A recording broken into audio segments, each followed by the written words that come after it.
माझा प्रवास तुम्हाला सांगायचं म्हटलं तर इथंपर्यंत येण्याचा हा जो प्रवास आहे तो माझ्यासाठी खरोखरच म्हणजे आश्चर्यकारक आहे, धक्कादायक आहे. फक्त माझ्यासारखा मीच म्हणून इथं टिकलो, नाही तर दुसरा कोण असता तर की नाही आश्चर्याच्या धक्क्यानं त्याचं राम सत्यबी झालं असतं. म्हणजे एवढा कारण हे खूप मोठं प्लॅटफॉर्म आहे आणि इथपर्यंत येणं हे सहजासहजी कुणालाही जमलेलं नाही आहे. कारण 12 ते 15 कोटी लोकांमधून हे 15 लोक निवडतात. त्या 15 लोकांमध्ये आपण आहे. हे खरोखर फार मोठं सेलिब्रिटी झाल्याचा फील आहे. पण इथपर्यंत येण्यासाठी मला खूप स्ट्रगल करावा लागला. ह्या लोकांच्या नजरेमध्ये माझ्या व्हिडिओच्या निमित्तानं मी आलो, कारण मी एक व्यावसायिक माणूस आहे.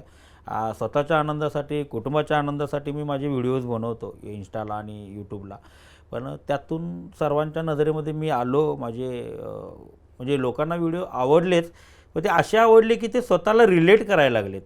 म्हणजे फॅन बेस असं जर म्हटला तर असा पोराटकी वगैरे असं काही नाही आहे, पण कौटुंबिक वर्ग माझा भरपूर मला फॉलो करत असतो आणि त्या लोकांकडून मला मिळणारा मानसन्मान हा फार मोठा आहे आणि त्यासाठी मी सर्वांचाच मनापासून आभार आहे. कारण तुमच्या सर्वांच्याच प्रेमामुळं आणि ताकदीमुळं आज मला बिग बॉससारख्या प्लॅटफॉर्मवरती इथं मला म्हणजे काम करायची संधी मिळाल्या. कोल्हापूरचा ढाण्यावाग आहे, शेवटी राजासारखंच. रितेश सर कसे आहेत हे सांगणं मला फार अवघड आहे. कारण मी जेव्हा जेव्हा बघितले तेव्हा एक प्रेमळ व्यक्तिमत्वच दिसले त्यातनं फक्त. म्हणजे मला कळल्यानंतर सुद्धा मी इमॅजिन कराल तर जर मी आता काय तर कोणासंग भांडण काढलं आहे घरात आणि मला हे रितेश सर कसं ओरडणार, इमॅजिन झालं नाही. कारण त्या व्यक्तीला मी कधी ओरडताना बघितलेलंच नाही. काय तर काय चुकलं बिकलं तरी प्रेमानं असं ते घे काय तर कर असं म्हणतील आणि सोडून देतील.